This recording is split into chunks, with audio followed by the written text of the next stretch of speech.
We can beat the Eagles, but can we beat them and the refs? That's what you got to be prepared for. And as a coach, as a player, my thing was, you knew sometimes going into rivalry games, especially on the road, this ain't going our way.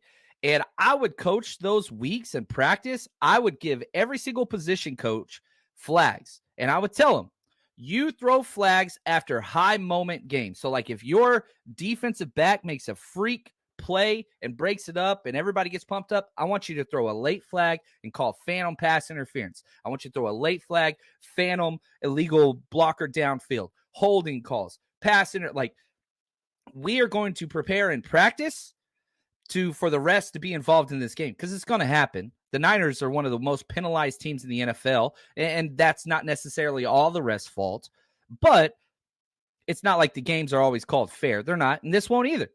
So if you let the game get close enough, like the Bills did, to let the refs be impactful, then guess what? They're going to be impactful, and the Bills did exactly that. The stupid turnover, the blocked field goal, the missed field goal. You take one of those three things out of the equation, as one-sided as the refs were, that's not an issue. You win that football game. But that's who the Bills have been all year long. That's why their record is what it is, because they let teams hang around, right? Hanging around. Alligator blood. Like, that's a terrible impersonation of Makovich, but that's okay. That's who those two teams were. The Eagles always fight back. The Bills always blow a lead. Now, who are the 49ers? 49ers aren't that team. We don't have a lot of these two teams playing each other recently. Yeah, the NFC Championship, but Josh Johnson gets knocked out, in the third quarter, and as soon as Josh Johnson went in that game, it was over. Defensively, the 49ers played well. So there's a little bit, just because they study tapes and put together game plans against each other, but we haven't really seen what this could be. And I think it could be fun. And I really, really do. What's up, Eddie G? Mike C. Man, we got a lot of fun people in the house. What's up, Tim? How you doing, man? Tito, my man Tito. Hopefully you coming out to a game soon. And look at this. Juan Salas, the man. We have rebuilt him to be stronger. He says, I get so hyped when I hear the intro. #CC. Appreciate all you guys. Hey, Sonia. And yeah, Dre Greenlaw continued to be the Hawk Slayer, the CEO of Seattle. All of those things. So let's do that. Let's talk quickly. Let's head over and let's just kind of talk where things are. So let me pull this up here. This is the current scheduling seeding matchup of the NFL playoffs if they were to take place today for the NFC. Eagles first seed. We're number 2. We'd be playing the Seahawks again 3 times in a row, back-to-back years. I love that. I would absolutely love that. But at the same time, I don't think that's really what's going to happen. If we dive in deep to these playoff seedings, right? So those were the matchups, but just the rankings 1 through 10. The Seahawks, 2 game losses in a row. You look who they have this week. They're playing at Dallas Cowboys. You lose that game, you're out of the playoffs. Now, maybe they could scrap their way back in. You've got, Seattle Seahawks are 6-5, not a good football team. 5-3 in the conference, not good. 1-3 in the division, not good. Right behind them, the Packers are 5-6. Rams are 5-6, and they swept Seattle. New Orleans 5-6. Like, this is, I don't know. The Seahawks are pretty damn close, and they play us next week. It is beyond possible. In fact, I would say it is likely the Seahawks will lose 4 consecutive games in a row. That's how bad they are. They're not a good football team. Now, looking at the kind of matchups this week for the NFC, it's tough out there on these streets. You got the number 1 and 2 seed going against each other, 49ers in Philly, obviously. But then you've got the Lions. They're playing at New Orleans. New Orleans got a lot to play for because they're right on that bubble as well. The Falcons, who have a 5-6 record but are winning their division, they play at the Jets.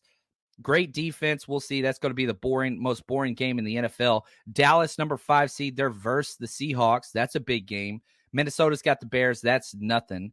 But this is kind of one of those weeks when you look at the matchups, man, there's a lot that could change. Now, if the 49ers beat the Philadelphia Eagles, they're not going to be the 1 seed still. They're 1 game behind them, but they would own the head-to-head.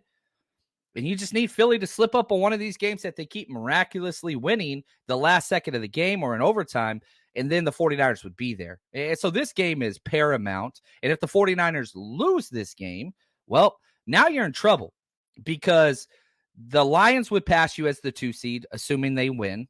And if the Cowboys win, it can somehow, I don't think the Cowboys could, if the Eagles don't lose this week, I don't think the Eagles will be caught by the Cowboys because we have an 8-3 record. The Cowboys have an 8-3 record. Now, we beat them by 30 points. We blew them out.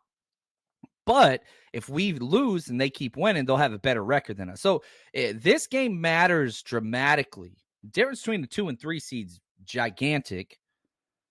It's all about hosting that, that road game or hosting the home game or going on the road for the divisional round, wild card round.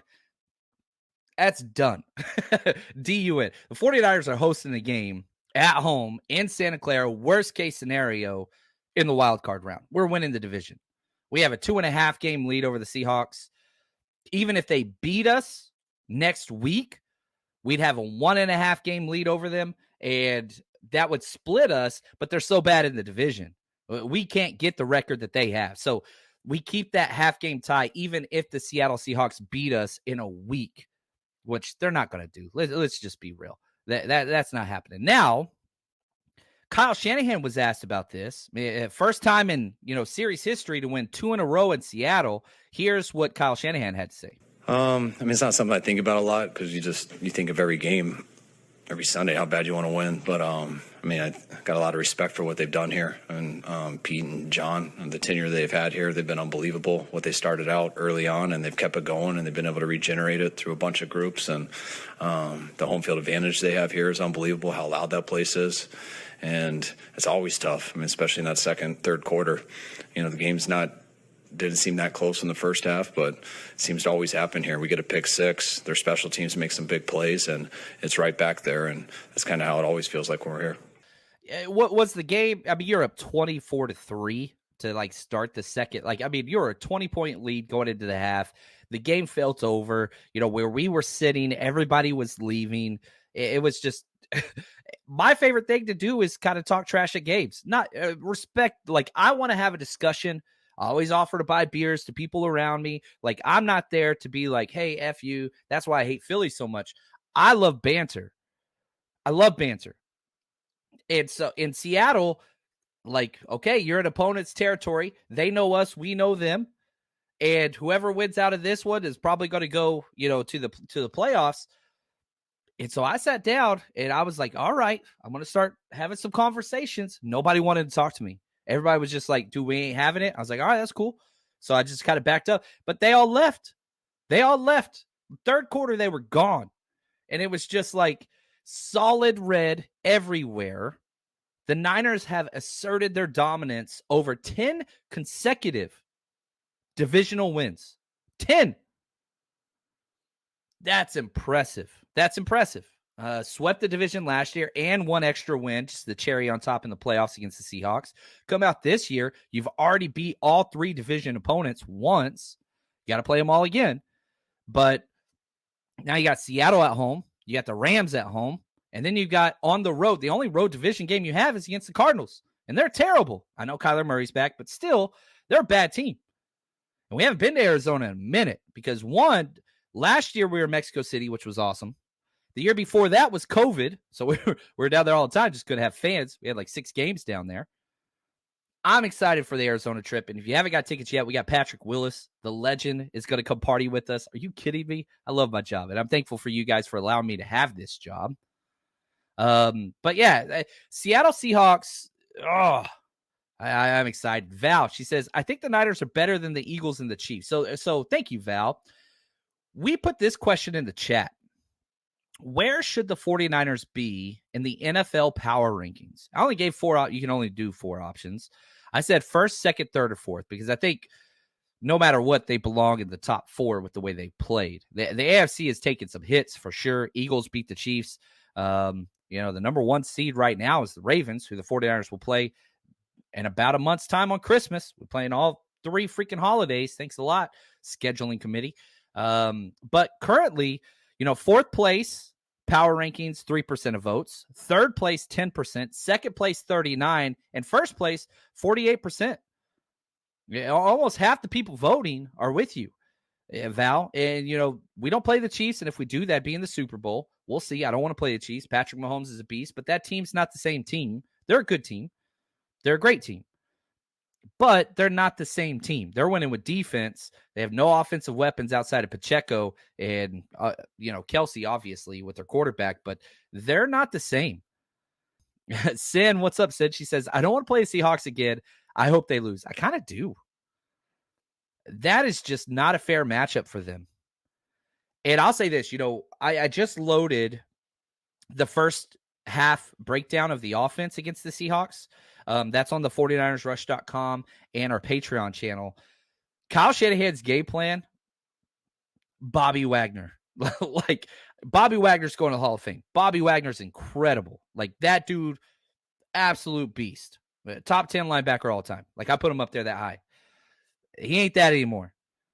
And we saw it last year against the Rams, and we saw it this year. I think 6 out of the opening play drives were straight at Bobby Wagner, whether it was a run or a pass play or a check down. And Bobby Wagner did not belong. He did not. That dude can't move in space anymore. It was not comical because I actually like Wagner. Like, I understand. Like, there are certain players that you respect, and there's certain players like Geno Smith you have no respect for, right? At least that's just me. I respect the hell out of Bobby Wagner. That dude is incredible, but he ain't what he used to be. And Kyle Shanahan picked that dude apart, embarrassed him on that opening drive. So I wouldn't mind playing him again, but you got to play somebody. And, again, like, you look at those matchups, like, okay, who do you want? You'll play the Vikings again, who beat us? Cowboys again? I wouldn't mind playing the Cowboys again. Well, we can't play the Falcons because they're going to win their division. Maybe in the second round you could, but I doubt it. So, like, if you're just looking at the teams, Seahawks, Vikings, Cowboys, I want to play the Seahawks, I want to play the Vikings, then I want to play the Cowboys. But that's just, you got to play somebody. If you get the first round bye, awesome. But if we're playing that week 1 matchup, which there's 3 games, for the wild card round, I'm taking Seahawks first, Vikings second, Cowboys third. But I don't think there's any way we could be matched up with the Cowboys in the opening thing with our record. We would have to drop. Because, again, like, you look at it, the division winner of the NFC South, which is going to be, Saints, Falcons, I don't know, they all suck, Buccaneers, they're going to play the team with the best record, which is going to be the Cowboys or the Eagles. Like, one of those teams is going to have it. So there's no way that we could fall far enough to be number 4.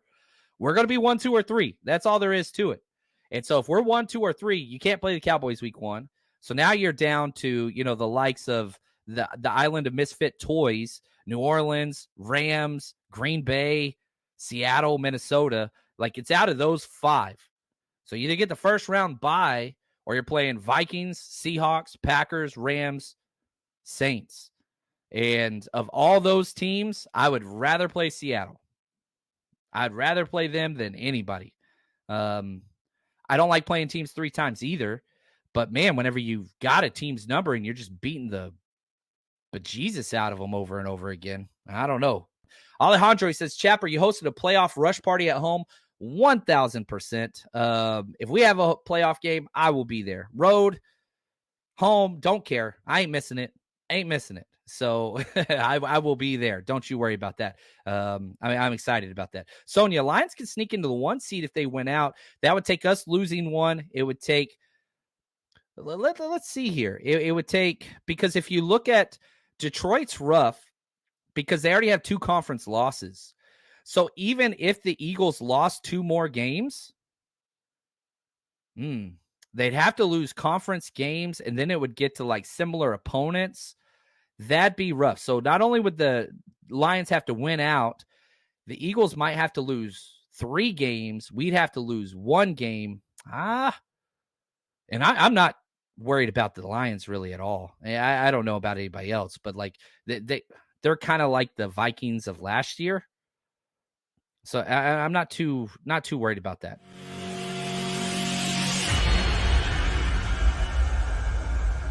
The 49ers Rush Podcast.